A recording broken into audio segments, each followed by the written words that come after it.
Ok, ahora sí. ¿Qué tal, mi profe querida? Hola, ¿cómo estás tú, mi Vamos a compañera? hablar con, vamos a hablar con esta gente maravillosa. Podemos hablar de menudo, eso, Podemos hablar ¿no? de A lo mejor menudo. ni saben lo que es, pero Pero bueno, vamos a podemos. hacer eso, sí, no vamos a hacer. Exacto. Lo que sí les voy a contar es que, por supuesto, vamos a hablar del maravilloso mundo audiovisual y que además, cuando ustedes quieran hacer alguna pregunta, algún comentario, levantan su mano, dicen por el chat. Al momento que ustedes quieran tener una conversación con nosotros, pues lo hacemos así. ¿Te parece, Auri? Sí, me parece súper chévere. Ok. ¿Qué tal si empezamos a hablar de la radio? Muy bien. Bueno, porque la profe Auri, que sabe, como diría mi abuelita, más que pescado frito, del cine y la televisión, siempre dice que todo comenzó en la radio. Así ¿Es es. así? Sí, señor. Y les vamos Entonces a dar vamos, ejemplos de esas cosas. vamos nosotros a hablar, la profe Auri me va a ayudar y entre las Bueno, dos les vamos a contar lo que es la radio.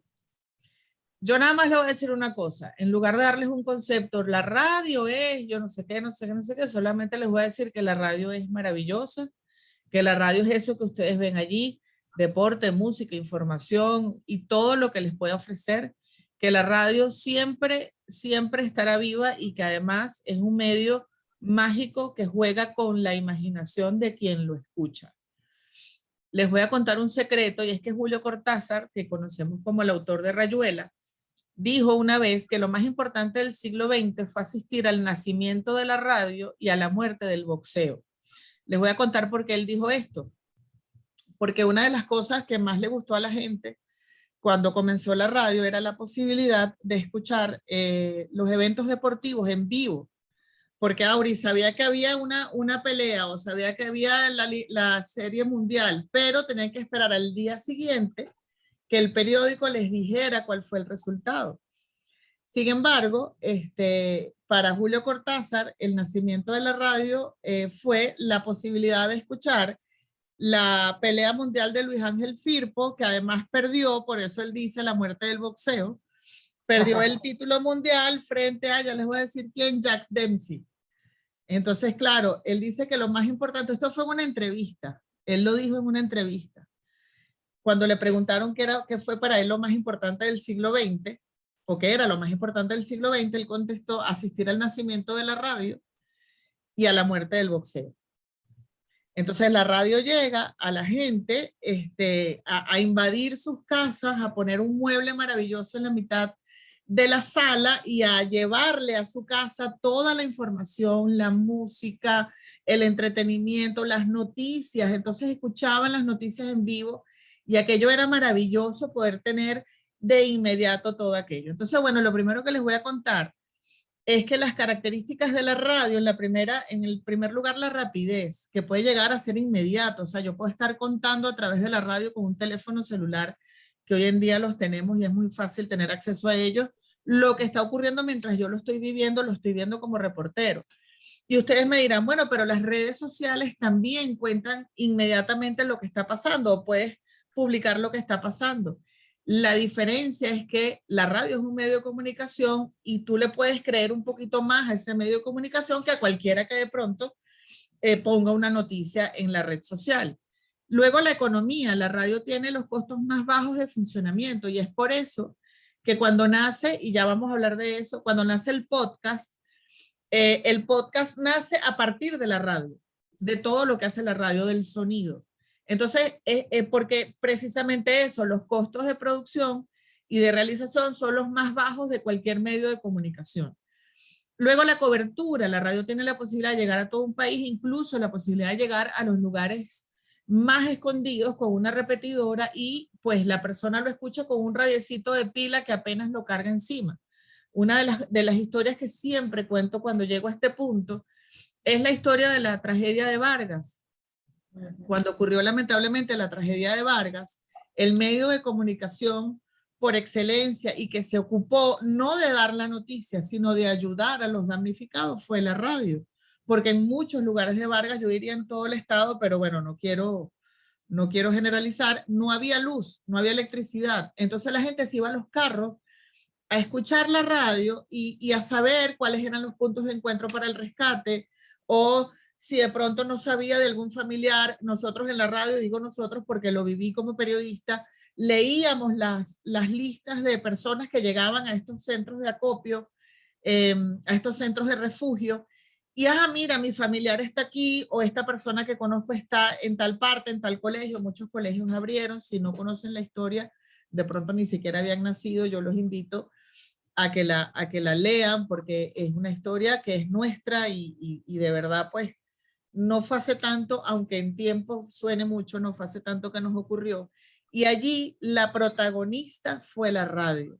La radio, en lugar de informar lo que estaba ocurriendo, lo que se dedicó fue a ayudar a todas esas personas que lo necesitaban, a acompañar a esas personas en su tragedia y en su dolor. Luego la radio es un medio personalizado que se acerca, que te habla a ti, que te habla de tú a tú. Aquí estamos tú y yo sentados en la sala de tu casa conversando, o mientras tú cocinas, o mientras tú vas en el carro.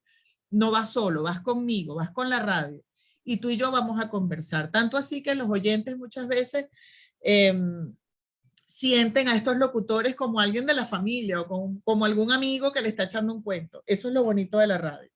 Y por último, lo que les acabo de comentar, que estimula la imaginación. ¿Por qué estimula la imaginación? Porque la radio es un medio que se transmite a través de las palabras para que la gente lo escuche. Con lo cual, aquella historia que tú estás contando, si bien tiene unas características específicas, también tiene la opción de que cada oyente se la imagine como quiera. Entonces eso es lo que hace la radio, estimular la imaginación. Si están hablando, por ejemplo, de un cuento de hadas, si hay un príncipe encantado, bueno, yo me imagino ese príncipe alto, ojos verdes, con una sonrisa hermosa, y a lo mejor la profe Auri se lo imagina moreno, fuerte, en su caballo, cantando tipo Ricky Martin, y bueno, cada una está oyendo la misma historia, pero la radio permite que nosotras nos imaginemos esa historia como nosotros queramos. Y creo que es importante hablar un poquito de historia. No se asusten, no voy a hablar de historia pesada, voy a hablar de historia bonita, porque bueno, finalmente la historia de la radio es una historia bonita. La primera emisora, hubo muchos intentos de emisoras de radio en el mundo, pero lo cierto es que si uno busca en los textos, la primera emisora con programación regular fue esa que ustedes ven allí, que fue la KDK de Pittsburgh. Tuvo una programación regular y todavía pues está sonando la emisora en los Estados Unidos. Y solo 10 años después, es decir, en 1930, ya existen las dos grandes cadenas de radio de Estados Unidos, la NBC y la CBS. O sea, imagínense el crecimiento de este medio de comunicación, que en solo 10 años ya existen dos grandes cadenas de radio que todavía hoy en día existen. Ahora le voy a hablar de esta historia, pero para hablarles de esta historia voy a dejar de compartir un momentico la pantalla y les voy a presentar una cosa que es un video que preparé para ustedes, que además es cortico, pero que quiero que le presten mucha atención.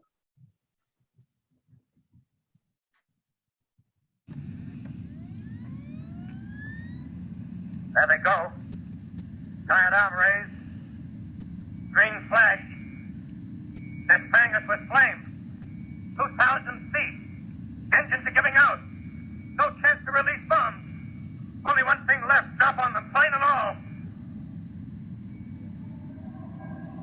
We're diving on the first one. Now the engine's gone.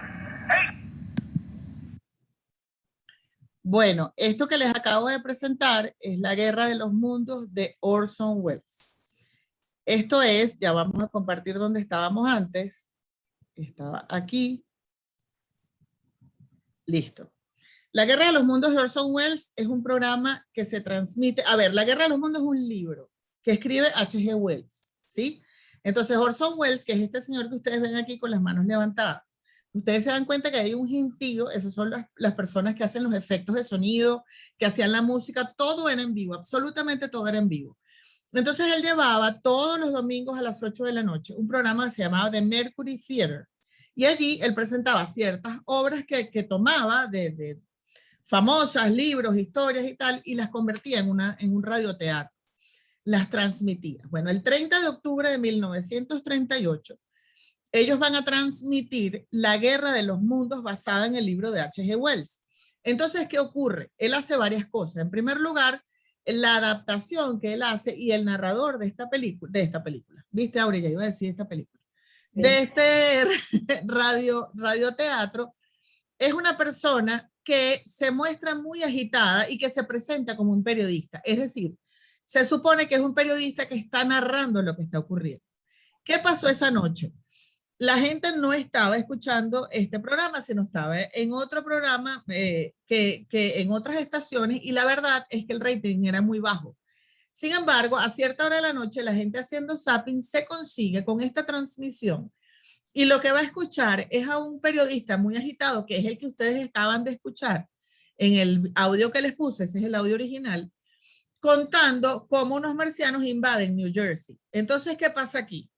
La gente se vuelve loca, cree que esto es en serio, cree que esto efectivamente es una noticia que están dando en la radio, empiezan a llamar al New York Times. Bueno, les puedo contar que incluso hubo familias enteras que se refugiaron en las montañas, gente que se suicidó porque pensó que efectivamente habían llegado los marcianos. Y cuando esto termina a las 9 de la noche, porque solo duró una hora, Orson Welles solo dice: lo siento, no hay marcianos. Happy Halloween. Es decir, todo había sido un montaje. Hubo un montón de demandas, no se imaginan cuántas demandas, pero lo cierto es que al inicio del programa, él dice que van a transmitir una adaptación de La Guerra de los Mundos, de H.G. Wells, o sea, él les anuncia que esto efectivamente es un montaje, es un teatro. Así que las demandas no procedieron, por supuesto. Pero sí pasó algo, y por eso es que se los traigo. La gente comienza a conocer la fuerza y la importancia que tiene este medio, que tan solo tiene poco más de 10 años en el mundo. Entonces, bueno, empiezan las regulaciones, empiezan todas las cosas, y empieza además el respeto a la radio. Todo lo que puede mover la radio lo descubrieron esa noche. ¿Qué pasaba en Venezuela? Bueno, hay que decir que Venezuela fue el primer país en Latinoamérica que tuvo una emisora de radio con programación regular y comercial. El primer intento de una emisora de radio fue ese recorte de prensa que ustedes ven allí en 1926, una emisora que se llamaba Aire. Duró muy poco tiempo al aire porque la idea era que la gente, a esta empresa venezolana que hace el anuncio, les alquilara el aparato de radio. O sea, yo alquilaba mi aparato de radio y pagaba una mensualidad. Pero como nosotros somos como somos, la gente empezó a hacer radios con la piedrita de galena y se dio cuenta que uniendo un par de cables hacía un radio, y aquí lo hacía de otra manera, y finalmente pues la gente hoy escuchaba la radio y no pagaba nada. Entonces la emisora se acabó, pero en 1930 aparece Broadcasting Caracas, que unos años más tarde se llamaría Radio Caracas. Y bueno, con el tiempo cambiaría de nombre varias veces, porque cuando nació su hermana de televisión, pues pasó a llamarse Radio Caracas Radio. Y se convierte en la primera emisora comercial. Es decir, Broadcasting Caracas tenía una oficina dedicada a la venta de espacios publicitarios, con lo cual la gente simplemente escuchaba la radio. De ahí en adelante, pues miren, fue maravilloso todo lo que ocurrió en la radio. Lo cierto es que unos años después nace lo que se conoce como la época de oro de la radio. Se escuchaban grandes eventos deportivos, habían dramáticos que además, Auri, se veían ahí. O sea, la gente iba al teatro a ver las obras de teatro, y además se escuchaba por radio. Había una radio que se llamaba Estudios Universo, que se hizo en un teatro. O sea, su estudio de radio era un teatro. Entonces ellos hacían allí grandes obras de teatro, presentaban a cantantes, venía gente de todo el mundo. Creo que no tengo nada en el chat, no. Venía gente de todo el mundo a presentarse allí. Mi mamá recordaba las colas enormes para ir a ver a Lucho Gatica. Imagínate tú, para ir a verlo. Exactamente, el Ricky Martin de esa época. El Ricky Martin. O el Bad Bunny de esa época, no sé. Entonces, bueno, lo que les quiero decir es que habían grandes producciones musicales, habían bailarinas de radio, maquilladores de radio. ¿Por qué? Porque la gente no solo lo escuchaba, sino lo iba a ver. Pero unos años más tarde ocurre una cosa que la gente dijo, se acabó la radio. Y es la aparición de la televisión.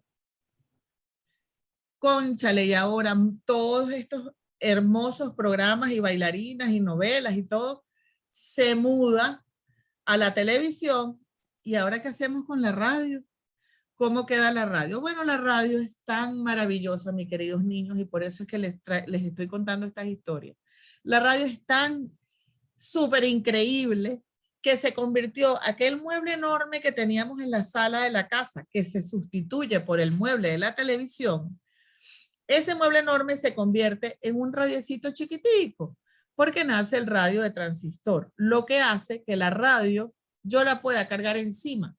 Entonces, si yo salgo al patio a regar y tengo 4 pilas AA, yo puedo escuchar la radio perfectamente bien.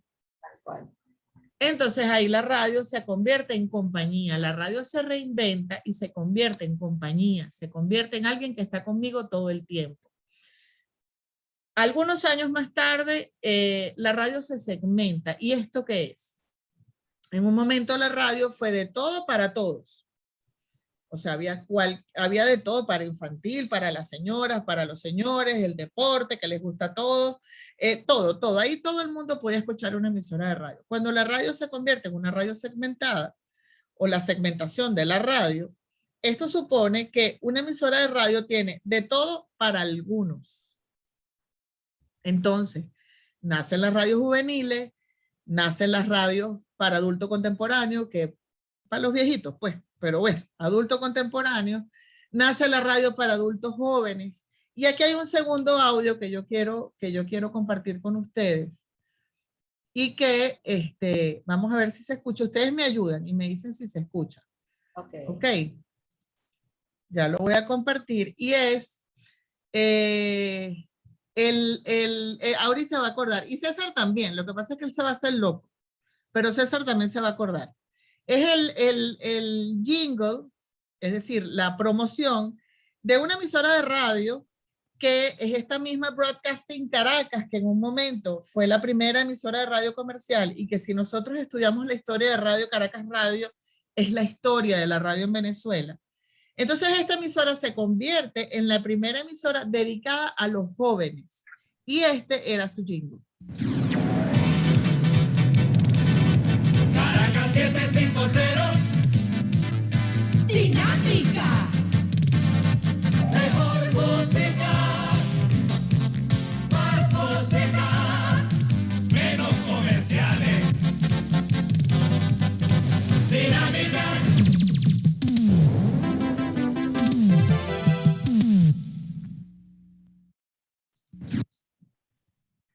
¿Verdad, Auri, que te acuerdas? Total, y además es como una mirada a lo que iba a ocurrir después cuando estuvieran las emisoras FM, que, bueno, digamos que la continuación de Radio Caracas Radio en FM era 92.9 y teníamos ese concepto de menos comerciales, más música. O sea que ahí se nota pues cómo es el proceso de evolución de las emisoras de radio de una misma casa, pues, ¿no? O sea, eso me parece increíble. Yo voy a contarles muchas cosas en la radio también, bueno, no muchas, no, ninguna como la profe Carlota, pero les voy a decir cosas que tienen que ver con la radio para que entiendan cómo los otros medios de comunicación están vinculados directamente, bueno, todos los medios audiovisuales tienen uno con el otro, ¿no? Pero para que entiendan cómo es que ocurre, es exacto. Pero es que la profesora Carlota no nos ha terminado de contar este chisme, entonces el chisme, le falta poco para que nos sentemos con las cotufas a escuchar a la profe Brimar, que además sabe, bueno, ya yo les dije, más que pescado frito. Bueno, aparece lo que acaba de decir la profe Auri, aparece la FM. La FM tiene como características las radios FM que tienen mejor calidad de sonido que las AM. Entonces, todas estas emisoras juveniles de música se mudan para las FM, tienen una hermana, digamos, ¿no? En FM.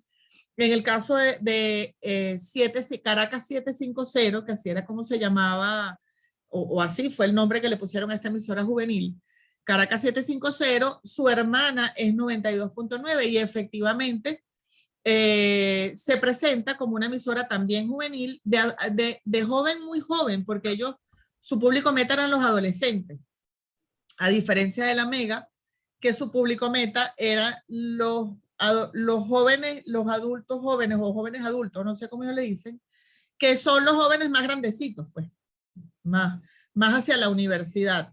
Mientras que 92.9, su público meta era más hacia los adolescentes al colegio. Aparece la FM, entonces no, ahora se va a acabar la AM. No, la AM se convierte, o las AM se convierten en emisoras que se ocupan de hablar, de contar la información. Entonces, Caracas 750 se convierte en RCR, Red Nacional de Noticias, la primera emisora dedicada 24 horas a la información. Luego otras emisoras, nacen otras emisoras dedicadas solo al deporte solamente. Entonces están todo el día hablando de información deportiva, los juegos, las transmisiones, etc. Incluso hay emisoras AM que prestan un servicio religioso y son emisoras, por ejemplo, que pues se oye la misa, luego hay algún programa de comentarios que tiene que ver con la religión. Es decir, la AM se segmenta aún más y se convierte en un talk show todas, cada una en su área, pero todas son un gran talk show, ¿ok? Ahora bien, voy a contar una cosa que siempre me preguntan, profe, ¿y ahora con los podcasts va a desaparecer la radio? No, claro que no, la radio no va a desaparecer, nunca, porque los podcasts nacen de la radio. La primera vez que se escuchó hablar de podcast fue en el año 2004, cuando un periodista contó que él tenía un programa con esas características. A partir de allí, el crecimiento ha sido enorme. Sabemos, todos escuchamos un podcast o todos tenemos un podcast favorito. Resulta que el podcast nace de la esencia de la radio, para escuchar, para que me escuchen, con el lenguaje radiofónico, con el uso de los efectos de sonidos, de la música, etcétera, etcétera. ¿Cuál es la diferencia? La verdad es que no voy a hablar aquí muy largo de esto, voy a decir una sola, y es que el podcast es un contenido que se monta en una plataforma digital y que la gente lo escucha en algún momento, con lo cual la información que se da en el podcast no debería ser de actualidad. Quiero decir, no debería ser esta mañana ocurrió tal cosa, sino una información que se pueda usar en el tiempo, que puedan escuchar dentro de una semana y todavía esté vigente esa información. ¿Ok? Tengo una pregunta de Santiago que me dice, pero lo que sí está sucediendo es que la radio está perdiendo rating. No, cariño, la radio no está perdiendo rating. Eso nunca va a pasar. Es más, te voy a contar una cosa, Santiago, gracias por tu pregunta. La radio ha sido tan inteligente que ahora todas las emisoras de radio tienen una plataforma en las plataformas, tienen un espacio, perdón, en las plataformas podcast. Entonces, toman sus programas con esta información, que es, por ejemplo, hay un programa en Kiss que se llama Beatlemanía, que eso no pierde vigencia. Entonces, lo que hacen es que eso lo montan como un podcast. Y la gente que no está en el país puede escuchar la radio.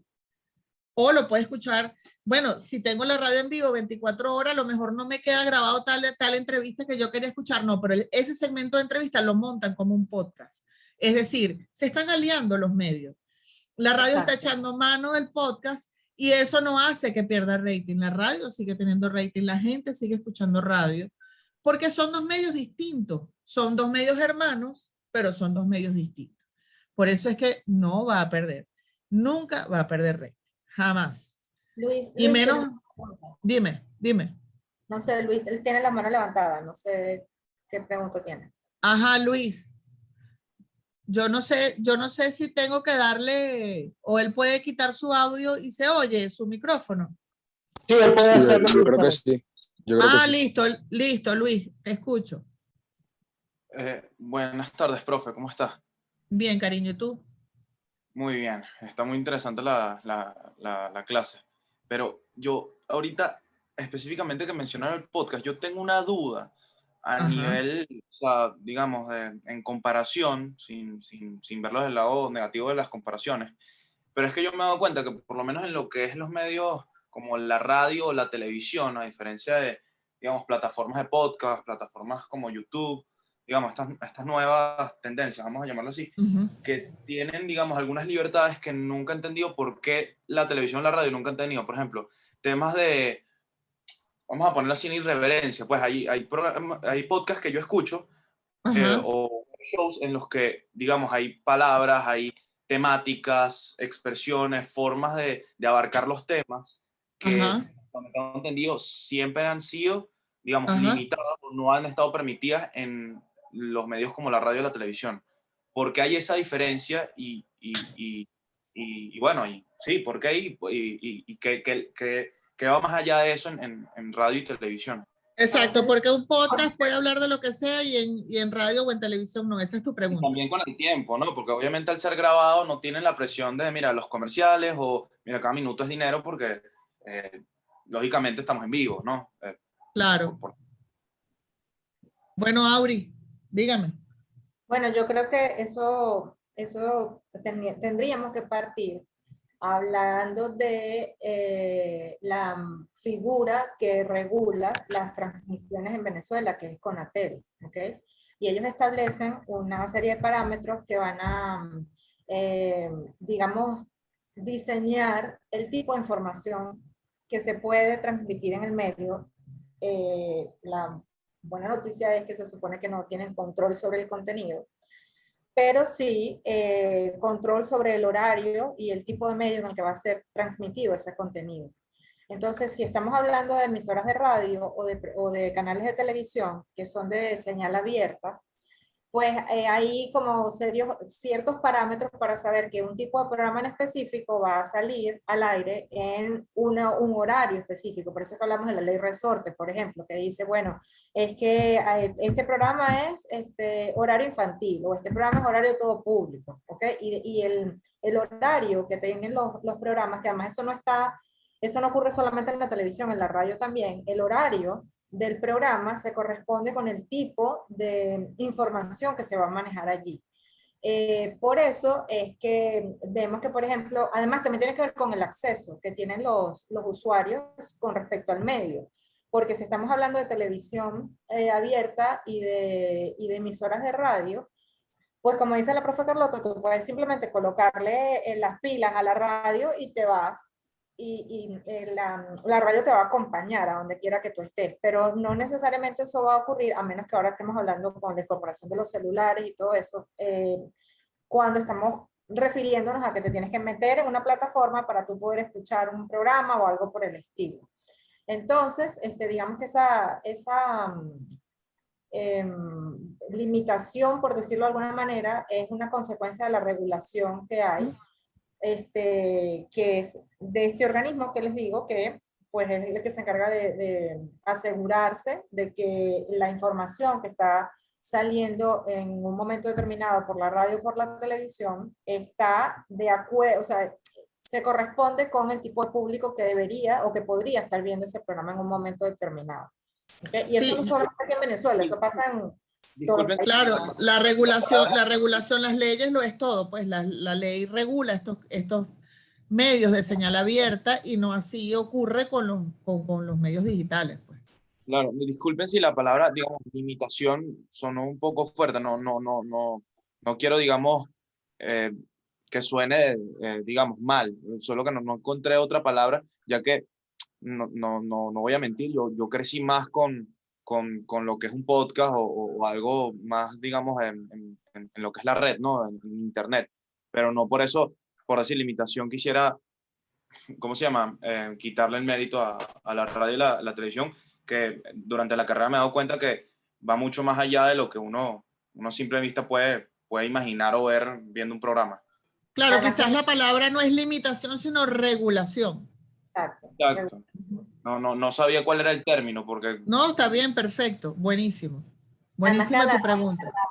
a la radio y a la televisión nadie les va a quitar yo creo, bueno, ni a ningún medio, a nadie le va a quitar Pero es que nunca han dejado de existir. O sea, por No. ejemplo, es y que que cualquier cosa que surja después va a ser gracias a la existencia de estos medios, o sea que... Claro. exacto. Hay un tema que yo discutí una vez con un amigo, que era comparando el streaming con la televisión y con el cine. Y la pregunta era la misma, que si el cine va a morir. Y realmente es que no, porque al final del día, por más que una nazca de la otra, siguen siendo distintos hasta cierto punto. Porque, por ejemplo, tú la experiencia que vayas a tener en Netflix jamás la vas a tener, o sea, perdón, la experiencia que tienes en el cine jamás la vas a tener en Netflix. Nunca. O sea, Exacto. nunca vas a tener la misma experiencia en tu casa. O sea, por más de que... Difiero. No, ¿Sí? nunca, porque No, para empezar, sí. desbancarte una serie de 3 episodios en una sentada, primero eso desgasta. Segundo, una serie y una película son dos cosas distintas por más de que te las bajes de golpe. Tercero, a menos a que tengas todos los recursos que una sala de cine tiene, no vas a poder vivir la experiencia de la misma manera. Tú cuando vas al cine pagas por una experiencia, o sea, pagas por ir a una sala grande con mucha gente, con aire Pero acondicionado. es que todo también depende de tus gustos. Por lo menos a mí no me gusta mucho salir de mi casa y prefiero ver una serie en mi casa. Exacto, Y pero porque Netflix todo te da depende. opción. Claro. Bueno, pero No eso es por- otra cosa. A ver, hay gusto y público para todo. Claro. Eso es así, eso es así. Y para allá van los medios. Y por eso hablamos de la segmentación. Porque, por Exacto, ejemplo, todas esas ustedes, opciones. claro, a ustedes ahorita les gusta, por ejemplo, la Mega. Pero créanme que dentro de unos años, aunque todos ustedes digan, no, ahorita les va a gustar Éxito 99.9 o les va a gustar Kiss, que son adultos Exacto. contemporáneos. Y no se trata no es que eso es de viejos, eso es de jóvenes, es que tus gustos van cambiando. Y tus gustos van variando. Entonces hay gustos para todo. Hay que le gusta, como creo que fue Santiago el que comentó ahorita, me gusta estar en mi Yo casa sí. en pantufla viendo la televisión. Y hay el que quiere vivir la experiencia de las cotufas, la cola, el cine, el aire acondicionado, Claro. cuando se apaga la luz. Eso hay gusto para todo. No significa que uno sea malo ni uno bueno. Simplemente La sala 4D y no sé, el Exacto. Exactamente. Exacto. Santiago, ¿qué nos querías decir? No, bueno, ya el tema pasó un poco, pero quería acotar que en el internet también hay regulaciones. Lo que pasa es que la mayoría de la gente no las cumple. Para tener una cuenta de YouTube y ver cierto contenido tienes que supuestamente cumplir con una mayoría de edad, pero bueno, es muy fácil falsificarla y que no sea así. Ahí Bueno, le doy la También hay razón una a regulación, Santiago. pero nadie la cumple. Ahí Casi nadie. le doy la razón a Santiago porque yo en mi caso personal conozco mucho cómo es el movimiento en YouTube y al igual que redes como TikTok, Instagram, incluso Twitter, digamos, las regulaciones no son las mismas de hace, digamos, 6, 7 años. De hecho, ahorita crear contenido en YouTube, el famoso copyright, por ejemplo, que hasta los mismos influencers en redes sociales les ha afectado, ha sido un tema que Sí, o sea, yo por lo menos genero contenido en TikTok y ya no se puede hacer tanto contenido que se podía hacer antes por eso mismo, porque hay muchísimas regulaciones. Muchísimas claro, pero porque... es una regulación de la plataforma, no Claro, del país, exactamente. que es la No diferencia tiene que ver con el gobierno ni con, eso, ni es con una un órgano regulación que de la regule. plataforma. Exactamente. Bueno, los otros que se han visto bien fregados con eso del derecho de autor es la gente que hace podcast deportivos. Y me voy un poquito a mi área. Porque muchas veces estaban, por ejemplo, en su podcast, que también lo hacían en video, ponían jugadas, iban a analizar jugadas y YouTube le tumba el video porque, por ejemplo, es un pedacito que pasó de un partido que pasó ESPN. Claro. Entonces, eso también ha fregado. Bueno, para terminar, ya voy a terminar y le damos la palabra a Auri, pero no me quiero despedir sin enseñarles una cosa maravillosa que tengo aquí. Ya va. Bueno, les iba a contar, faltaba contarles que la radio, que finalmente que es la radio, magia, compañía, información y todo lo que hemos hablado aquí. Pero miren qué bonito ese video. No hay nada mejor que escuchar un partido de fútbol en radio. Si no lo han hecho, háganlo, porque las emociones y lo que se vive es distinto a lo que se escucha por televisión. Pero bueno, más allá de eso, que era el ejemplo que quería poner, quería enseñarles a los que no han ido nuestro maravilloso estudio de radio, el estudio de radio que tenemos en la UCAP. Ese es el lugar más bonito y feliz del mundo. Y bueno, por supuesto de la universidad. Ahí tienen mis redes. Sigan también a la Escuela de la Radio, que es una web que el contenido, es una radio web que el contenido lo generan ustedes los estudiantes. Y bueno, nada, agradecidos por la información, pero no me quería ir sin enseñarle esta foto maravillosa de este lugar hermoso que además fue obra de la profe Aurimar. Así que bueno. Bueno, Listo. acompañado por mucha gente maravillosa que nos ayudó. Fíjate lo que te dicen por aquí, Carlota. ¿Qué me dicen? Leonardo dice, yo aún recuerdo el relato íntegro del único partido que he escuchado por radio, Venezuela versus Colombia en las eliminatorias para Brasil 2014. Es que escuchar un juego por radio, tú sabes lo que yo hago. Lo que pasa es que el delay es una cosa seria y entonces en radio me cantan el gol y aquí van por el medio campo, ¿no? Eso es lo malo. Pero escuchar el relato por radio y ver las imágenes por televisión, eso es lo mejor del mundo. Eso es Gracias, genial. Leo, besitos. Eso, Leo, maravilloso. De verdad, gracias por ese comentario, porque eso me permite a mí poder casar todo esto que estaba contando la profe Carlota con la otra parte del área audiovisual, que bueno, es el cine, la televisión y todas estas cosas maravillosas de las que vamos a hablar ahora. Y voy a comenzar diciéndoles que a veces a mí me preguntan, o me han preguntado en alguna ocasión, yo no entiendo por qué la radio es un medio audiovisual.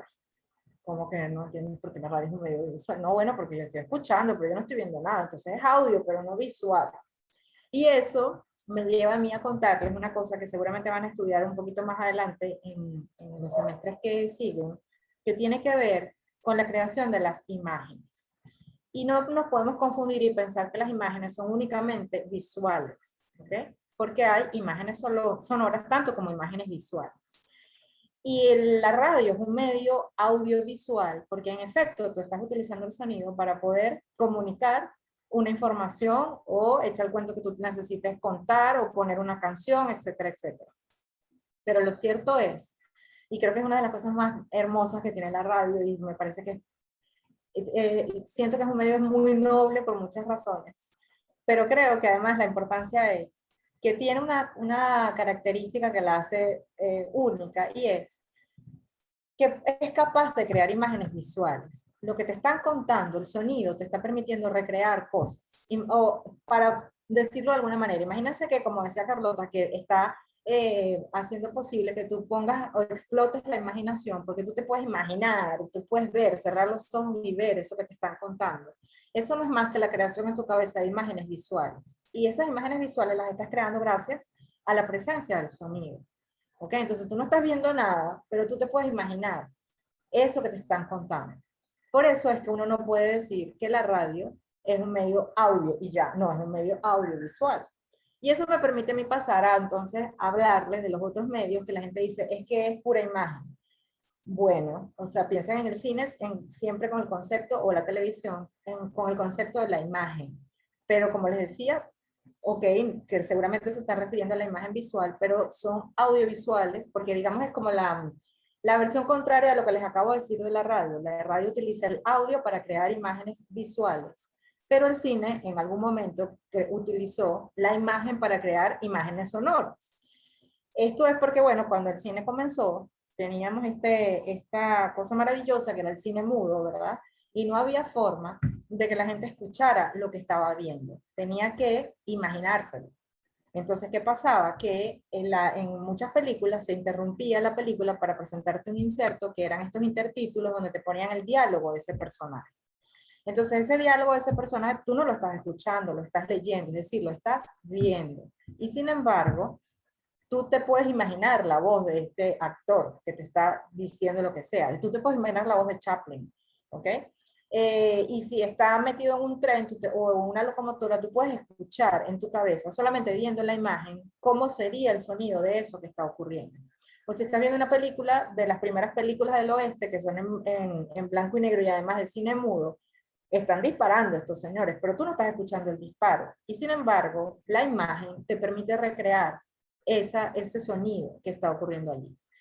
Pero no es únicamente lo que pasaba cuando estábamos hablando de las películas que o hacen referencia a la época del cine mudo, sino que incluso ahora, fíjense que nosotros podemos estar en una sala de cine y tenemos el Dolby digital, ¿verdad?, alrededor de nosotros, y estamos viendo cualquier película, no sé qué película les gusta a ustedes, vamos a suponer que sea cualquiera de las de Avengers. No sé si prefieren Iron Man o Capitán América o quien sea. Vamos a suponer que están viendo, no sé, Avengers, la batalla final.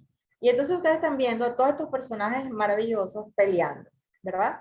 Y evidentemente estás sintiendo ese monstruo que supone el sonido que te está recreando todo eso que tú estás viendo.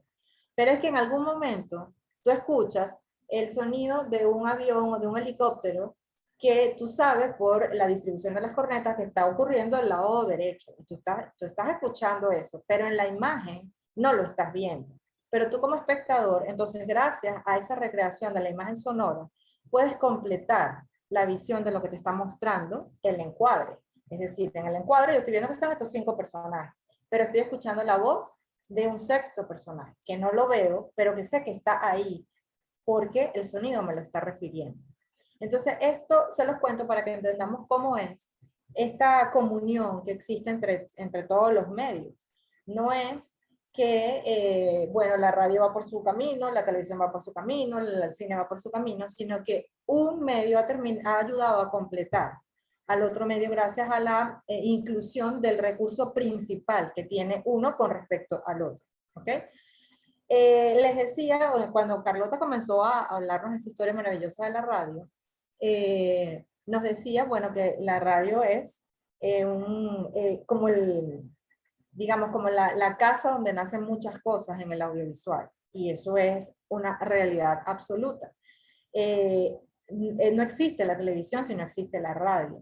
Y entonces ella decía, bueno, es que nació la televisión y todas estas cosas se trasladaron a la televisión. En efecto, eso fue lo que ocurrió. Y la razón por la cual ella estaba contando, por ejemplo, bueno, que los programas de radio se hacían en un teatro, ¿okay? Era porque el público podía ir a ver la grabación o la transmisión en vivo de estos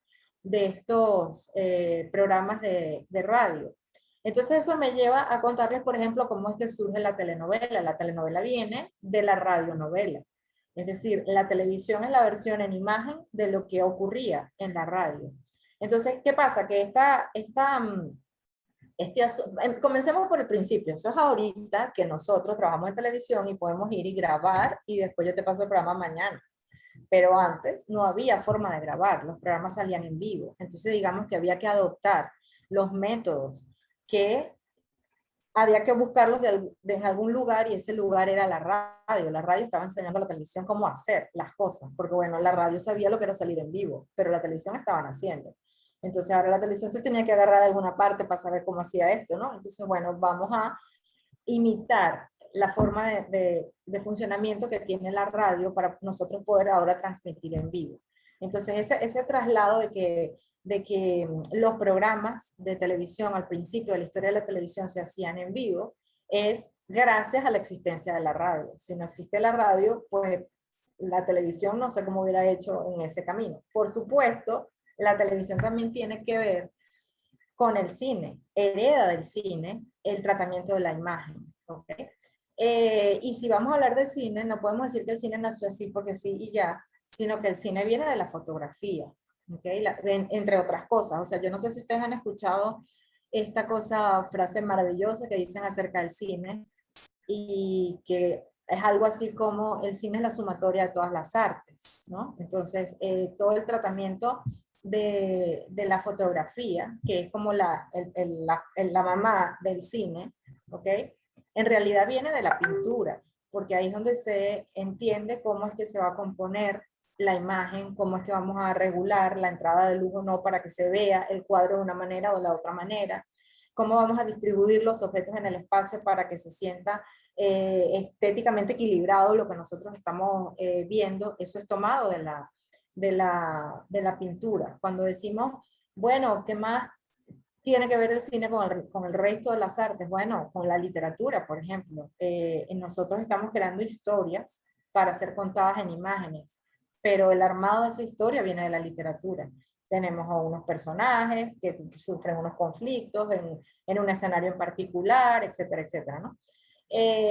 Y lo que les decía de esta relación que tiene el cine con la radio y la televisión con la radio es esto de poder trasladar la creación de esas imágenes sonoras a partir de la imagen y viceversa, ¿no?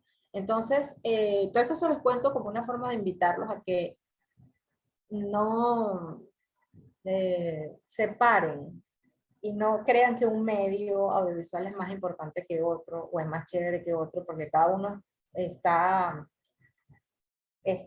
trabajando con materia prima diferente, pero en realidad son absolutamente complementarios, ¿no? Y como les decía, pues la existencia de uno se decanta de la existencia del otro y son absolutamente, se sostienen uno al otro. O sea, por ejemplo, ahorita podemos ver, no sé, en televisión un programa radial, es decir, el programa radial ahora es televisado, eso podría ocurrir. O podemos ver una película en el medio de televisión. Podemos hacer películas a través de únicamente la captura de fotografías, entonces utilizamos la técnica de la animación. O sea, esas cosas lo podemos hacer porque digamos que en esta gran carpa que supone el audiovisual, pues cada una está ayudando a que el otro medio, pues, digamos, se mantenga y de hecho se desarrolle. Y hay una cosa que les quería contar que tiene que ver con la historia del cine. Yo no sé si han revisado lo que tiene que ver con pues esta historia que es esta transición entre el cine mudo y el cine sonoro. Yo no sé si conocen, bueno, si no la van a conocer muy pronto, una película que es muy famosa precisamente porque supone la primera película del cine sonoro, y es una película que otros historiadores la consideran no como la primera película del cine sonoro, sino como la película transición entre el cine mudo y el cine sonoro. Y es una que se llama El cantante de jazz. Imagínense que es una película muda, pero hay algunos momentos en que este cantante de jazz va a cantar, va a tocar el piano y va a cantar, y entonces en ese momento hay incorporación de sonido. Y luego cuando él termina de tocar, pues entonces viene la parte donde va a hablar con el personaje tal, y ahí lo que hace es la mueca de que está hablando, pero tú no estás escuchando absolutamente nada. Por eso es que hay algunos historiadores que dicen deberíamos considerarla más bien como la transición y no propiamente la primera película del cine sonoro. Pero bueno, los historiadores están en discusión a ver qué es lo que van a decidir finalmente, si la consideran. Hasta ahora digamos que es considerada la primera película del cine sonoro. La razón por la cual fue así como, no complicado, pero sí desafiante poder incluir el sonido en una película, es precisamente el hecho de que el aparataje que uno tiene que utilizar para poder hacer una película, además de que es muy grande, ¿verdad? Casi que estorboso de lo grande que es. También es verdad que en su momento esos equipos, esas máquinas, hacían muchísimo ruido. Entonces, bueno, imagínense que, claro, yo estoy grabando una película que es muda y no importa que la cámara esté sonando todo el tiempo, porque el sonido es algo así como cuando uno prende una planta eléctrica. Imagínense el motor todo el tiempo. Así sonaba la cámara. Pero bueno, ¿cuál es el problema? Si estamos haciendo una película de cine mudo y el público no se va a enterar de este escándalo que está ocurriendo aquí. Entonces, cuando decidimos, bueno, ¿saben qué? Vamos a explorar si podemos integrar ahora el audio dentro de la presentación de la película. Eso trajo como consecuencia que se reevaluara todo lo que tenía que ver con el uso del lenguaje audiovisual. Porque antes yo podía tener planos muy cerrados, ver al personaje muy de cerca, por ejemplo, y la cámara, eso significaba que estaba muy cerca del personaje. Y bueno, eso no importaba, aquel ruido era horrible, pero el público no iba a escuchar eso. Pero ahora imagínense que yo le voy a poner audio a esa película. Entonces, si yo quiero hacer ese mismo plano, lo que va a pasar es que este sonido se va a meter. Entonces eso trajo, digamos, una reinvención del lenguaje audiovisual en el sentido de que ahora la cámara tenía que estar más alejada para que el ruido no se metiera en el audio. Y digamos que todo lo que se había avanzado hasta cierto punto con respecto a la forma como se utilizaban los elementos del lenguaje audiovisual, es decir, este movimiento de cámara, este tipo de encuadre, este tipo de angulación, etcétera, tuvo que cambiarse porque ahora teníamos que incluir el sonido. Pero por supuesto, así como ocurrió con todos los medios, no solamente los medios audiovisuales, todos los medios de la comunicación en general, pues había que reinventarse. Y la forma de reinventarse no es echarse para atrás, sino ver cómo hacemos para resolver este problema. Y la resolución de este problema fue adelantos de la tecnología, que permitieran ahora la creación de equipos que no hicieran ese ruido, de modo que se pudiera volver a hacer esto.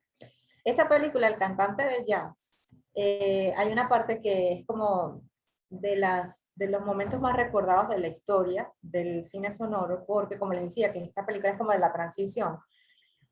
Hay un segmento de la película donde el cantante de jazz, o sea, el protagonista, está tocando una pieza musical y se voltea y le dice al público, imagínense que está como en un bar, donde está tocando la música, y se voltea y le dice al público, le pregunta que si le gustó la canción que acaba de tocar, y el público le dice, sí, buenísimo, no sé qué, y él responde algo así como, todavía no han escuchado nada. Entonces, eso es como decirle a su público, no, si les gustó esa canción, no saben todo lo que les voy a tocar en este piano ahora. Pero visto desde el punto de vista de la historia del cine, es algo así como que el propio cine le está diciendo al espectador, esto te gustó, prepárate, porque después, en algunos años, vamos a hacer Avengers, y vas a sentir el avión que sale, escuchas del lado izquierdo, que no vas a ver, pero que tú sabes que está ahí. O sea, es como declarar cómo es que va a avanzar el lenguaje cinematográfico y los recursos que va a utilizar. Entonces, yo tengo aquí un pedacito de esa película, ¿ok? Que voy a compartir pantalla para que ustedes lo puedan ver. Denme un segundo. Dura como 2 minutos o algo así, para que vean cómo es esto del cantante de jazz. Van a ver que él va a cantar una parte allí, va a tocar piano, además súper eufóricamente, y después va a empezar a modular sin que escuchemos nada, ¿no? Entonces vamos a ver este pedacito de la película. And darling, I'm going to take you to Cory Island. Yes, we're riding on the shoot and shoot. And you know, in the dark mill. Ever been in the dark mill? Well, with Creo me, que it's esto all está right. bien, I'll ¿no? keep sharing. I'll give you a feel. Van a ver ahora cuál es el talento de este señor cuando está tocando el You're piano. just kidding. Mama, listen, I'm going to sing this like I will if I go on the stage, you know, with the show. I'm going to sing it jazzy. Now get this. You start, mother and me, talk about little blue sign, do I see, do, blue bird, sing it about, talk about little blue bird, all day long, like a shotgun, never come back, standing bright, never something, so it's all right, you know the today, all your body, when you're in love, all the decline, today, long of the cry. Lo mando acá, ya, qué horror. Ahora escuchen. Sonido sordo, no hay sonido. Okay.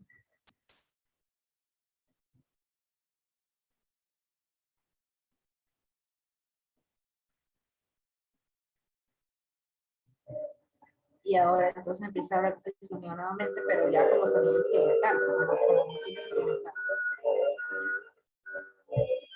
Pero él está hablando y nosotros no lo estamos escuchando. O sea, porque en realidad era como una prueba, pues, que se estaba haciendo a ver cómo podíamos desarrollar el sonido, cómo podían ellos desarrollar. Ojalá hubiera hecho eso. Ok, entonces, bueno, aquí esta era como la muestra de esto para que vean cómo comenzó el sonido en el cine. Y ahora imagínense, cierren los ojos y tratan de escuchar la película que ustedes crean que tiene el super sonido maravilloso y vean la diferencia, ¿no? De lo que ocurría con una cosa y con la otra. Ahorita los voy a leer, pero quería contarles una cosa antes que tiene que ver con esta guerra de los mundos en la que hablaba la profe Carlota. Yo no sé si ustedes saben, ya les había dicho que esta persona que hizo este programa es, ay, perdón, déjenme mandar a callar al cantante de jazz. Perdón, que lo dejé cantando aquí solo y pues no, nosotros estamos hablando, él ya cantó, ahora nos toca a nosotros. Bueno, cantar no, porque eso sí, eso no va a pasar. Ok, entonces les decía que la profe Carlota les estaba contando esto del programa de la Guerra de los Mundos que hizo Orson Welles. Yo no sé si ustedes conocen a este señor, este maravilloso Orson Welles, que es súper famoso por su primer largometraje que es Ciudadano Kane. Si ustedes no han visto esa película, pues véala, ¿ok? Esa película tiene, bueno, es muy polémica por muchas cosas y después nos da tiempo, les puedo contar por cuántas razones es una película polémica, pero bueno, lo cierto es que esta película es de 1941 y la profe Carlota nos estaba contando que esto de la Guerra de los Mundos ocurrió en 1938. ¿Cómo sería la forma como se entendía el trabajo de Orson Welles? Que dijeron, si él fue capaz de hacer que la gente se volviera loca pensando que de verdad había extraterrestres, marcianos y que el mundo se iba a acabar, imagínense a este señor haciendo una película. Y le dijeron, ¿sabes qué? Vamos a darle la oportunidad a este muchachito, porque era un muchachito, tenía como 25 años o creo que menos, para que haga una película. Y le dijeron, tienes todo el presupuesto que tú quieras. Y hace la película lo que tú quieras. Lo que tú quieras, eso lo vamos a hacer. Wow, ojalá que a uno le pasara eso así cuando trabaja en el cine, ¿verdad? Que le digan, ¿qué es lo que quieres? Y aquí todo lo tienes a disposición. Y este señor, Orson Welles, decidió hacer Ciudadano Kane. Que además, fíjense, ya hizo el asunto de la Guerra de los Mundos, él era, además de creador de contenido, además de eso, era actor. Entonces, él coescribe esta película de Ciudadano Kane, la dirige, pero además es el protagonista, él es el Ciudadano Kane. Entonces, yo les voy a recomendar así, pues, cuando alguna vez lleguen audiovisual, no sé cuántos semestres faltan, pues puedan conocer esta película. Les voy a poner, en este momento voy a compartir pantalla para que vean el tráiler de la película, ¿okay? Que además es buenísimo que la puedan ver porque, de hecho, es una película que habla acerca de los medios de comunicación, ¿ok? Entonces, bueno, este es el tráiler de Ciudadano Kane.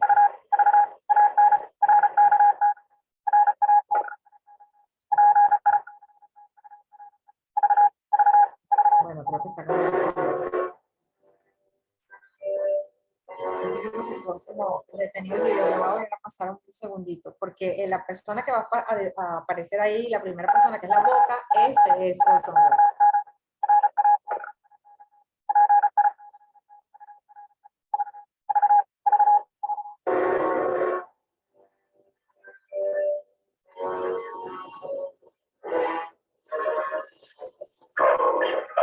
Ese es Orson Welles. ¿Está mal? Charles Foster Kane. Un hombre que pudo ser presidente, que fue tan amado como odiado, de quien más se ha hablado en nuestro tiempo, y que cuando va a morir, todo lo que piensa es en Roswell. ¿Qué significa?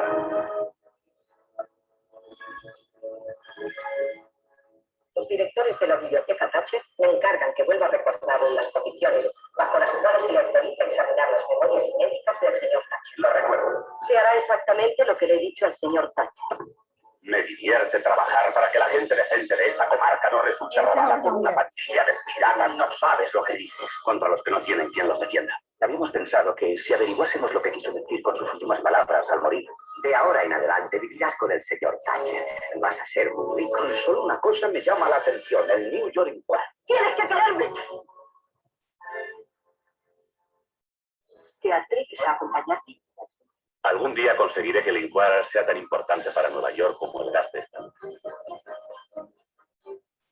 Soy yo quien puede hacerlo. Tengo dinero suficiente. ¿Qué es eso que tienes ahí? Mi declaración de principios.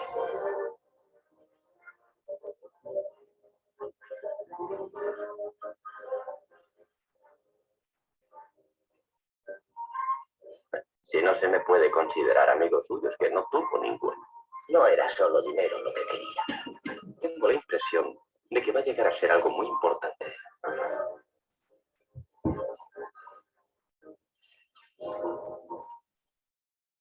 Y me encanta esa guiño que hacen al final. Tengo la idea de que va a ser algo muy importante, va a llegar a ser algo muy importante. En efecto, llegó a ser algo muy importante, porque bueno, no solamente es de las películas clasificadas entre las mejores de la historia del cine, sino que aportó mucho al desarrollo del lenguaje audiovisual. El manejo del sonido de la película es súper importante. Habla de la relación que hay entre el poder de los medios con respecto a la información que recibe el público, con respecto a la política. Y como les decía, esta película, si él pudo hacer esta película fue gracias a esta transmisión que hizo por radio de la Guerra de los Mundos, porque como vieron que tenía potencial como comunicador, le dijeron, haga la película que quiera, e hizo esta película. Es muy polémica, como les decía, pero bueno, en todo caso, pueden revisar las cosas que están relacionadas con la película y ahí se van a enterar de un montón de cosas. Voy a leer lo que me están contando aquí para poder responder. Eso existe en el guión y el guión técnico también. No sé, Luis, si te estabas refiriendo a cuando estaba hablando de el uso de la imagen visual y la imagen sonora. Cuando tú estás, si es esa la pregunta, o si no, dime, abre tu micrófono y me puedes contar. Sí es, ok. Cuando nosotros estamos hablando de la creación de la imagen visual y sonora, por ejemplo, cuando tú estás escribiendo el guión literario, tú puedes decir que, no sé, Carlota está sentada frente a la computadora en su casa. Se escucha el sonido del teléfono. Si yo digo se escucha el sonido del teléfono, eso significa que no necesariamente el teléfono está en la pantalla, pero estamos escuchando el sonido del teléfono, ¿ok? Hay algunos guiones, o sea, depende de cómo tú escribas el guión, tú puedes decir el teléfono suena. Si yo digo el teléfono suena, yo puedo interpretarlo como que estoy viendo el teléfono y entonces suena. Pero si yo coloco se escucha el teléfono o se escucha la voz de fulano de tal que está fuera de la habitación, eso significa que yo estoy refiriéndome a la creación de una imagen sonora porque no está apareciendo en el guión literario. Luego, cuando yo voy a leer ese guión, o sea, yo recibo ese guión y yo voy a producir esta película, yo tengo que ahora reinterpretar la información que aparece en ese guión. Y yo, que soy el director, por ejemplo, digo, ¿sabes qué? Yo sí quiero ver al teléfono cuando suena. Ah, bueno, entonces allí lo que estamos haciendo es utilizar la imagen visual para que el teléfono se escuche. Pero yo como director también podría decidir, ¿saben qué? Lo voy a dejar tal cual como está en el guión y yo voy a poner que se escuche el teléfono y que o la voz de otro personaje y yo conteste como que si yo estoy aquí y alguien me habla, yo les diga, sí, ya voy, imagínense. Ese sonido de esa persona no está dentro, o sea, el emisor del sonido no está dentro del plano, ¿ok? Está fuera. Pero el público, como lo está escuchando y además está viendo que yo le estoy contestando, sí, ya voy, sabe que pertenece a esta escena. Eso lo van a ver cuando estoy en artes audiovisuales, les van a explicar una cosa que a mí me encanta, que tiene que ver con el campo visual. Y hay una diferencia entre lo que es el campo visual y el campo virtual. Cuando hablamos del campo visual, estamos hablando de lo que está viendo el espectador, es decir, lo que está recogiendo la cámara. Y el campo virtual se refiere a esos elementos que están fuera de lo que está viendo, fuera del plano, es decir, que no está viendo el espectador, pero que el espectador sabe que existen y en consecuencia puede completar en su cabeza. Eso significa que está armando la imagen visual en su cabeza, aunque no la esté viendo. Es decir, por ejemplo, si yo veo la imagen de Carlota en la universidad, ¿cómo se llama este plano que vemos de Carlota? Y de fondo está la universidad. Nosotros sabemos que de un lado de la universidad está el edificio de ingeniería y del otro lado de la universidad está el edificio cincuentenario y que enfrente está el Fashion Boulevard y está la Plaza Mickey y todas esas cosas que ya sabemos que existen. Pero en el cuadro donde aparece Carlota no lo estamos viendo, pero nosotros sabemos que existe. Entonces en nuestra cabeza podemos completar esa imagen. Esa información que sabemos, bueno, del lado izquierdo está ingeniería y del lado derecho está el cincuentenario, esa información supone elementos que pertenecen al campo virtual, porque yo no lo estoy viendo, pero yo sé que existen, yo que soy el espectador. El sonido me puede ayudar a hacer esas cosas también. Yo sé que alguien está hablando y Carlota voltea y le contesta, pero la persona no está en el encuadre. ¿Ok? Entonces eso es como para que tengan una idea de cómo podría armarse eso cuando estamos hablando de los guiones, ¿no? Luego Luis me dice, ¿se puede considerar un simbolismo? Sí, claro, absolutamente. Eso va a depender de cómo se ha utilizado el lenguaje a lo largo de toda la película. Verónica me pregunta, algo que acabo de analizar es el uso de colores. Es algo que me parece tan importante en películas y series para transmitir sensaciones. Y claramente en las películas a blanco y negro es un factor con el que no podía jugar. Es decir, la colorimetría. Bueno, fíjate tú. Las películas en blanco y negro no son blanco y negro. Ellas están armadas en una escala de grises. ¿Ok? Entonces uno puede saber, porque estoy viendo al personaje vestido de una manera, yo sé que está vestido de blanco o que está vestido de negro. Y el otro, bueno, no sé si es azul o es marrón, pero yo sé que no es negro y que no es blanco, ¿ok? Si la protagonista tiene los labios muy marcados, yo sé que es rojo. No estoy viendo el rojo, pero yo sé que tiene pintura de labios. Es decir, tú puedes imaginar el color gracias a la gama de grises que tú tienes ahí, porque la verdad es que no estás viendo blanco y negro, estás viendo, como les decía, una gama de grises. Eso te puede, se ayuda además con la utilización de la luz, ¿ok? Que tú quieres que esto se vea más claro que lo otro, lo colocas más cerca o la luz va puntual hacia ese elemento para que se vea muy bañado de luz, entonces se vea más claro de lo que en realidad es. Pero uno, como les cuento, puede crear esa gama de colores a través de la escala de los grises y tendremos el blanco, el negro y todos los grises en el medio y habrá unas cosas más oscuras que otras. Eso les puede ayudar, por ejemplo, a saber que si yo voy a hacer un plano donde estemos, imagínense una foto que vamos a tomar en blanco y negro y estamos todos nosotros, bueno, ahí dependiendo de que todos nos vestimos el color que sea, bueno, yo que sé que voy a tomar la foto en blanco y negro, colocaré en algún lugar los que están vestidos más oscuros, en otros adelante voy a poner este vestido más claro para que se sienta la profundidad que podemos crear en la imagen de los colores, ¿ok? A pesar de que vayamos a tomar esa foto en blanco y negro. Luis Aurimar, ¿usted cuál clase da en la carrera de comunicación? ¿Viste? Ya tienes un fan. Yo doy clase de producción y realización cinematográfica y de análisis fílmico, que es lo más maravilloso que existe. Pues amo el análisis fílmico. Creo que mi vida es... Entiendo muchas cosas de la vida gracias al análisis fílmico. Realmente, puedo pensar... Mira, José, una pregunta antes de darle la palabra a José. Mercury Production era la productora de Orson Welles. Está la RKO Pictures, que es la productora de la película, y luego él hizo esta productora. Entonces, bueno, fíjate que el programa de la Guerra de los Mundos se llamaba el Mercury Theater. Bueno, porque es que esto es un chisme que les voy a contar. Hay una película que fue al Oscar el año pasado, okay, que se llama Mank. El protagonista es... ay, no, ya va un segundo. Acabo de olvidar el nombre de mi actor maravilloso que amo profundamente. Ya va, que lo voy a buscar. ¿Cómo se llama el padrino de Harry Potter? El padrino de Harry Potter. El padrino de Harry Potter en la vida real. Ajá, niñitos. Mira, José tiene Gary Oldman. Gary Oldman es el protagonista de esta película Mank. Y Mank es el que cuenta la historia, que es el verdadero guionista de Ciudadano Kane, que es la persona que Orson Welles contrata para que haga el guión.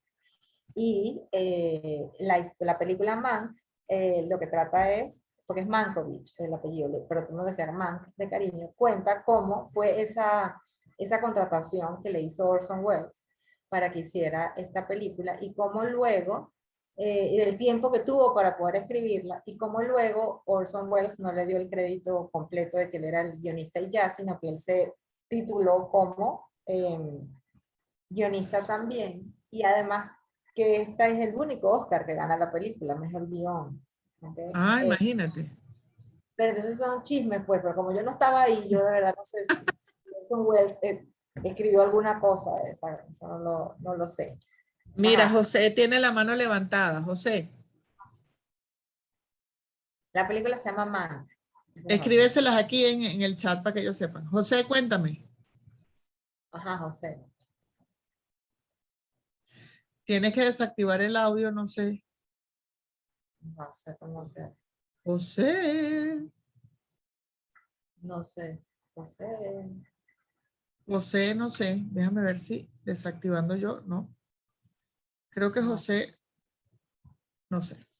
A lo mejor su internet no está funcionando. Sí, y no le permite. Pero José, cualquier cosa lo puedes escribir en el chat. Digo yo. Ah, José se fue. A lo mejor se le fue el internet. Sí, seguramente. Mira, ahí tienes un comentario de Mariano. Habían ciertos colores que no eran grises, pero que cuando se veían en televisión en blanco y negro daban tonos de gris específicos y por eso lo usaban. Perdón, daban tonos de gris específicos y por eso lo usaban. De hecho, Mira, pero tenemos... les puedo contar porque si ustedes van a grabar en televisión, el programa que sea, procuren decirle a sus invitados, vamos a suponer que van a grabar una entrevista, procuren decirle a sus invitados que no se vistan de blanco o negro. Eso lo digo yo en comunicación oral. Porque resulta que hay demasiada, la luz puede estar, uno llama de que se estallado, la luz está estallada, es como que imagínense que yo voy vestida de blanco y tengo la luz muy cerca y entonces va a parecer que no se va a ver el cuello ni nada, sino que va a parecer que soy una bola blanca y ya. Entonces para eso, si quiere uno sugerir que el personaje esté vestido de blanco, utilicemos beige, amarillo muy clarito, color hueso, de modo que en el momento cuando estemos grabando, a efectos de la cámara eso se vea blanco. Lo mismo ocurre con, por ejemplo, el negro. Si tenemos color, o sea, que vístanse, si queremos que el personaje parezca que está vestido de negro, pues lo podemos vestir de gris muy oscuro, pero que no sea negro propiamente dicho, porque si colocamos al personaje vestido de negro, a lo mejor eso va a depender también del fondo que tengamos. Imagínense que estamos en una escena de noche y el personaje está en un sitio donde la habitación es muy oscura y además lo vamos a vestir de negro. Bueno, eso depende. Si queremos que no se entienda quién es el personaje, bueno, chévere, vistámoslo de negro. Pero si queremos que se vea y que se sienta la distinción entre la pared y el personaje, pues lo ponemos de un tono menos intenso, de modo que a efectos de la cámara parece negro, pero en realidad no es. O sea, el público jura que está vestido de negro, pero el señor no está vestido de negro. No es tan grave hacerlo, es decir, es preferible vestir a un personaje de negro si queremos que se vea negro, a vestir a un personaje de blanco si queremos que se vea blanco, porque es más fácil iluminar en la oscuridad. O sea, es más fácil iluminar lo oscuro. Si está oscuro, yo puedo llevarlo al tono que yo quiera. Ahora, si hay demasiada luz y todo el mundo está vestido de blanco, entonces es muy complicado poder crear las sombras, porque necesitamos crear sombras para dar la sensación de profundidad y de perspectiva. Entonces, bueno, esos son unos datos que les doy por si acaso en esos videos. Mira, bueno, yo no sé cuánto tiempo nos queda, pero volvió José. Sí, hola, buenas tardes. Una disculpa, tuve un pequeño problema y no pude participar. Hace unos momentos una Tranquilo. compañera mencionó el tema de los colores a nivel de cine, a nivel de películas y a nivel audiovisual.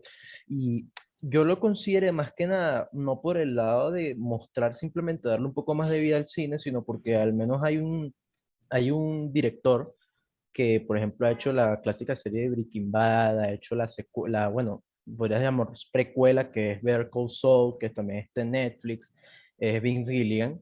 Él utiliza mucho lo que es la psicología del color a nivel de personajes. Por ejemplo, en tal situación o en tal contexto le da a los personajes una vestimenta y un color de fondo que significa una cosa a nivel más psicológico. Y a nivel de cine también me parece, ya saliendo un poco del tema de los colores, al menos a mí me parece extremadamente interesante, que de hecho les recomiendo Breaking Bad muchísimo porque tiene una dirección de fotografía y de secuencias muy buena, en la que verdaderamente se muestra muchísimo esa parte del cine que es una, creo que de las primeras reglas que tiene, que es que se dice muestra, no cuentes, o muestra, no hables, que es básicamente mostrar más en las secuencias, más en toda esa parte del cine, y es algo que a mí me parece especialmente interesante. O sea, me gusta muchísimo y creo que es algo bastante importante acotar a ello. Bueno, de hecho, cuando lleguen a fundamentos de guión, verán que la técnica para escribir el guión cinematográfico, o sea, el guión literario para películas de ficción, es la técnica del showing. Entonces hacen una distinción entre el telling y el showing. No escribas para que sea leído, tienes que escribir para que sea visto. Entonces tú tienes que describir imágenes. Cuando tú escribes el guión, escribes imágenes. Por eso es que, por ejemplo, en lugar de decir, José está nervioso, uno no escribe en el guión José está nervioso. Uno dice, José camina de un lado a otro en la habitación. Se sienta bruscamente en el mueble y de inmediato para. Se rasca la cabeza. Bate la mano. Se desanuda la corbata. Es decir, tú estás describiendo la imagen de cómo se ve José nervioso. ¿Okay? Entonces esa cosa que, y él pensaba en el pasado, esas cosas no las escribimos en el guión, les decimos, corte a, fulanito de tal está en tal lugar haciendo tal cosa, porque tenemos que describir la imagen. Entonces eso es fundamental en el sentido de que tenemos que saber cómo es que vamos a lograr que el público vea lo que está pasando con el personaje. Alguien me pone aquí, en la ropa revelan emociones o estados de ánimo. Sí, tal cual, tal cual. Tú decides cómo vas a vestir un personaje, con qué colores, dependiendo del estado de ánimo, de las emociones y del momento que esté viviendo la historia. Porque a lo mejor en este momento la historia está contándote algo del personaje cuando tenía 5 años. Evidentemente la vas a vestir de una manera distinta como la puedes vestir cuando tiene 15. O también la ropa y el color te puede ubicar en la relación espaciotemporal. Yo sé que esto está ocurriendo en Caracas en los años 50 o en Rusia en los años 90. Y eso es gracias a los elementos de la propuesta visual que tú hayas utilizado. Entonces se piensa mucho en eso. Los colores te ayudan mucho a ubicar en una época. No estoy refiriéndome necesariamente a que la película la hagas en blanco y negro porque ocurre en 1920, no. Tú puedes utilizar, es decir, yo quiero que se entienda que esto ocurre en el pasado, entonces bueno, tiene la opción, por ejemplo, de utilizar el sepia para poder dar referencia a que estás hablando del pasado, o decir que estás hablando, no sé, la historia de la película ocurre en los años 90, hay ciertos colores que están relacionados con esa época, entonces eso es lo que uno debería utilizar, más allá del estilo de la ropa, ¿no? Entonces habrá, no sé, fucsias y turquesas y colores así para tú poder ubicar al espectador en el espacio donde está ocurriendo, en el espacio y en el momento, porque también es distinto como tú viste a un personaje en los años 90 en Caracas a como tú viste a un personaje en los años 90 en Madrid.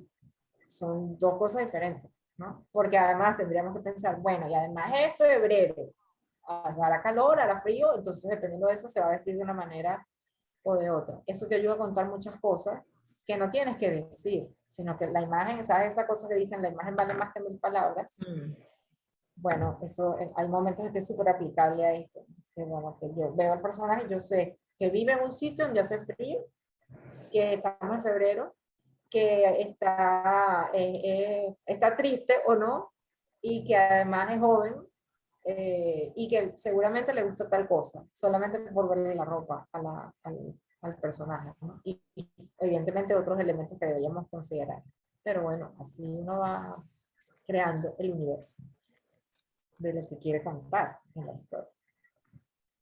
No sé si tienen alguna otra pregunta, comentario para nosotras. No sé cómo vamos de tiempo, mi querido César. Vamos justicos, vamos apretaditos en tiempo, pero todavía habría espacio para alguna pregunta, duda que quieran hacer los muchachos, porque como ellos habrán visto, no ha habido pérdida en ninguna de las frases que ustedes han empleado. Creo que se han dado gusto en escucharlas la tarde de hoy. Entonces Gracias, vamos a darles un momento. César de mi vida.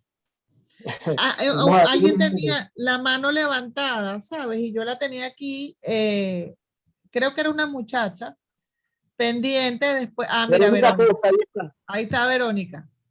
Volví, es que mi internet está muy inestable. Pues.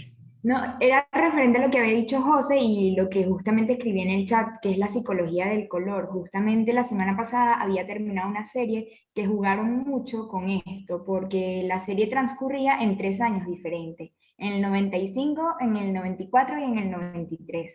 Entonces llegó un punto en la serie que no hacía falta recalcarnos que iban a cambiar de año, sino que con los tonos de colores uno ya entendía que está, sí, Cruel Summer, efectivamente es esa serie. Y eso fue lo que me atrapó de la serie, el cambio de color, porque en el año 93 todo era alegría, colores vivos, hasta personas que, digamos, no tenían un buen carácter usaban azul rey, esos colores así llamativos. Cuando pasan al 94, ya los colores son entre opacos y claros, o sea, hay como una mezcla. Y ya en el En el 95 la escala es completa así de grises, tonos negros, vino tinto, y uno lo siente al ver la serie. Y no es que te explican, miren, vamos a hacer el cambio de color, es que uno entiende lo que está pasando en el pueblo, ese cambio de sensación, que pasó algo malo, las personas cambiaron, y no es que todos se pusieron de acuerdo, bueno, todos nos vestiremos de negro, pero es lo que nos quieren transmitir, ese cambio de emociones.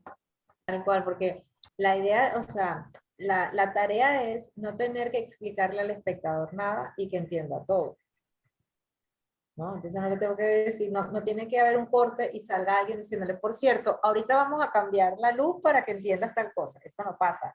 Se supone que si hicimos la tarea como debe ser, el público lo va a entender, ¿no? Y no tienen necesariamente que ver con la ya, sino con la historia propiamente dicha. O sea, si, por ejemplo, si pensamos en Harry Potter,